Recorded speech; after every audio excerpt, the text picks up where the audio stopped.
नमस्कार दोस्तों, मैं हूं नंदिनी प्रियदर्शनी और स्वागत है आपका हमारे इस खास प्रोग्राम में। आज हम एक ऐसे सफर पर निकलने वाले हैं जहां हम देखेंगे बिहार की गौरवमयी सभ्यता से लेकर उसके आधुनिक बदलाव तक की कहानी। क्या आप जानते हैं कि यही धरती थी जहां गौतम बुद्ध और महावीर स्वामी ने ज्ञान और धर्म का दीप जलाया? और क्या आप जानते हैं कि इसी बिहार ने चंद्रगुप्त मौर्य, अशोक और चाणक्य जैसे महापुरुषों को जन्म दिया? आज हम आपको दिखाएंगे कि कैसे यह प्रदेश समृद्धि, संघर्ष और पुनरुत्थान की भूमि रहा है और कैसे बिहार ने हर दौर में भारत की आत्मा और चेतना को आकार दिया है। तो चलिए शुरू करते हैं इस ऐतिहासिक यात्रा को और जानते हैं बिहार की असली कहानी। बिहार वो पावन धरती है जहां सभ्यता ने आंखें खोली, धर्म ने रूप लिया और ज्ञान ने समूचे संसार को दिशा दी। इस भूमि की कहानी उतनी ही पुरानी है जितनी मानव सभ्यता की स्मृतियां। कभी यहाँ विदेह, वज्जी और अंग जैसे महाजनपद फले फूले जिन्होंने भारत के प्राचीन राजनीतिक और सांस्कृतिक स्वरूप को आकार दिया। जनकपुर के राजा, राजा जनक और माता सीता की पावन कथा भी इसी भूमि से जुड़ी हुई है। यही के लोगों ने दुनिया को सबसे पहले गणराज्य का विचार दिया, जहां शासन जनता के हाथों में था। बिहार केवल एक राज्य नहीं, बल्कि धर्म, दर्शन और ज्ञान की जननी है। यह वह भूमि है जहां से महावीर, गौतम बुद्ध और गुरु गोविंद सिंह जैसे महापुरुषों ने विश्व को सत्य, करुणा और मानवता का संदेश दिया। यहाँ की मिट्टी में इतिहास की गहराई, संस्कृति की सुगंध और आत्मज्ञान की प्रकाश रेखाएं आज भी जीवित है। यही बिहार की पवित्र भूमि है जहां गया में बोधि वृक्ष के नीचे एक राजकुमार ने आत्मज्ञान प्राप्त किया और गौतम बुद्ध बने। इसी धरती पर भगवान महावीर स्वामी ने जैन धर्म का संदेश दुनिया तक पहुंचाया। प्राचीन काल में मगध की राजधानी पाटलिपुत्र भारत का राजनैतिक और सांस्कृतिक केंद्र हुआ करती थी। यहीं से चंद्रगुप्त मौर्य ने भारत का पहला वृहद साम्राज्य स्थापित किया और आचार्य चाणक्य ने इसी भूमि पर अर्थशास्त्र की रचना की, जिसने शासन, नीति और अर्थव्यवस्था की नई दिशा तय की। बिहार की ये भूमि न केवल सत्ता, सामर्थ्य का प्रतीक रही, बल्कि यहाँ के महान सम्राट अशोक ने दुनिया को यह सिखाया कि सच्चा धर्म विजयों से नहीं, करुणा और सद्भावना से निकलता है। गुप्त काल के समय बिहार ने कला, साहित्य और विज्ञान की ऊंचाइयों को छुआ। यह वह स्वर्णिम युग था जब भारत ज्ञान और संस्कृति का विश्व गुरु कहलाता था। इसी भूमि पर महान गणितज्ञ और खगोल शास्त्री आचार्य आर्यभट्ट ने शून्य का सिद्धांत दिया, एक ऐसा विचार जिसने न केवल गणित की दिशा बदली, बल्कि संपूर्ण मानव सभ्यता की सोच को नई दिशा दी। इसी युग में शिक्षा का सबसे बड़ा केंद्र नालंदा अपने उत्कर्ष पर पहुंचा। यह वह पवित्र स्थल था जहां हजारों विद्यार्थी दूर दूर देशों से आकर ज्ञान अर्जित करते थे। नालंदा केवल एक विश्वविद्यालय नहीं, बल्कि ज्ञान, दर्शन और अनुसंधान का जीवंत प्रतीक था। लेकिन 12वीं शताब्दी में जब बख्तियार खिलजी ने नालंदा को आग के हवाले कर दिया, तो ज्ञान की वो ज्योति कुछ समय के लिए मंद जरूर पड़ गई। फिर भी बिहार की मिट्टी में छिपी विद्या और आत्मबल की लौ कभी पूरी तरह बुझी नहीं। हर बार राख से उठकर इस भूमि ने स्वयं को फिर से ज्ञान और संस्कृति का केंद्र बनाया। ब्रिटिश काल में बिहार आंदोलनों की धरती बन गया। 1917 में चंपारण सत्याग्रह ने महात्मा गांधी को देशव्यापी पहचान दिलाई। यहीं से डॉक्टर राजेंद्र प्रसाद जैसे नेता उभरे, जो बाद में भारत के प्रथम राष्ट्रपति बने।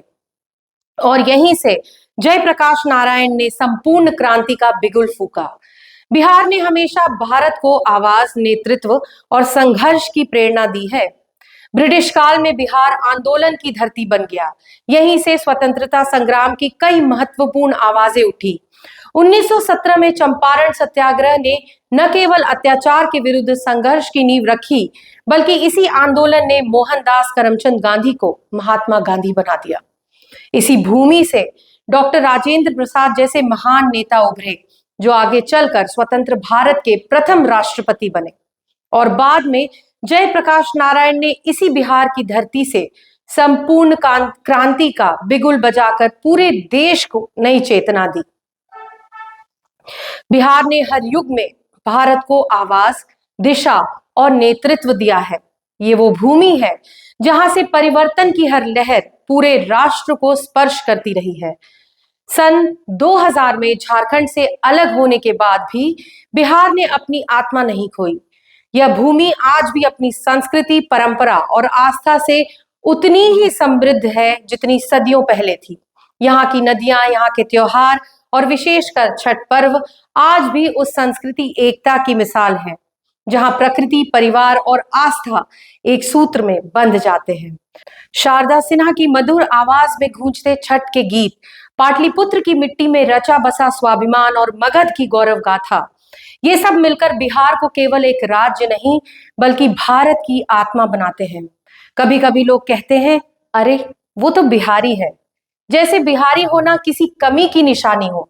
पर शायद उन्हें ये पता नहीं कि जिस बिहार को वो आज कम आंकते हैं, उसी बिहार ने भारत को महान बनाया है। यहीं की धरती ने गौतम बुद्ध को दिया, महावीर, स्वामी आर्यभट्ट, चाणक्य और सम्राट अशोक जैसे महापुरुषों को जन्म दिया। यहीं से उठी स्वतंत्रता की पहली आवाज और यहीं से गूंजी संपूर्ण क्रांति की पुकार। बिहार कोई साधारण भूमि नहीं, ये भारत की आत्मा है, उसकी चेतना है, उसका गौरव है। बिहार के लोग अपनी मेहनत, अपनी बुद्धि और अपने संकल्प के दम पर हमेशा कुछ नया रचते हैं। यहाँ की मिट्टी में संघर्ष है और उसी संघर्ष से निकलती है सृजन की शक्ति। चाहे विज्ञान हो, शिक्षा, साहित्य या राजनीति, बिहारी अपनी लगन से हर क्षेत्र में एक नई पहचान बनाता है। हालांकि बिहार के इतिहास में एक ऐसा दौर भी आया जब यह प्रदेश गहराई तक अंधकार में डूब गया। वह समय था जब अपहरण, फिरौती, लूट, हत्या और अराजकता ने समाज की जड़ों को हिला कर रख दिया। जो बिहार कभी शिक्षा का केंद्र था, जहां नालंदा की दीपशिखा और चाणक्य की नीति का प्रकाश फैला था, वही बिहार अब अव्यवस्था और भय के साए में चला गया। लोगों ने मजबूर होकर अपने घर परिवार छोड़कर अन्य राज्यों की ओर पलायन करना शुरू किया, क्योंकि यहाँ न शिक्षा थी, न रोजगार और न ही किसी प्रकार की सुरक्षा। ये वो समय था जिसे लोग जंगल राज के नाम से याद करते हैं। एक ऐसा कालखंड जब बिहार की पहचान उसके गौरव से नहीं बल्कि उसकी बदहाली से होने लगी। बिहार अंधकार में डूब गया था क्योंकि अब लालटेन जल उठी थी। सन 1990 में बिहार की राजनीति ने एक नया मोड़ लिया। उसी समय एक नारा गूंजा, भूरा बाल साफ करो, जो जातीय विभाजन और सामाजिक वैमनस्य का प्रतीक बन गया। ये वो दौर था जब योग्यता और कानून की जगह जातीय वफादारी और सत्ता संतुलन की राजनीति ने ले ली। 1996 का चारा घोटाला बिहार के इतिहास की सबसे बड़ी वित्तीय धोखाधड़ी के रूप में सामने आया। जांच में ये सामने आया कि ये भ्रष्टाचार कई दशकों से चल रहा था, परंतु 1990 के बाद इसमें अभूतपूर्व तेजी आई। 1997 में जब राबड़ी देवी मुख्यमंत्री बनी तो परिवारवाद और भ्रष्टाचार अपने चरम पर पहुंच गया।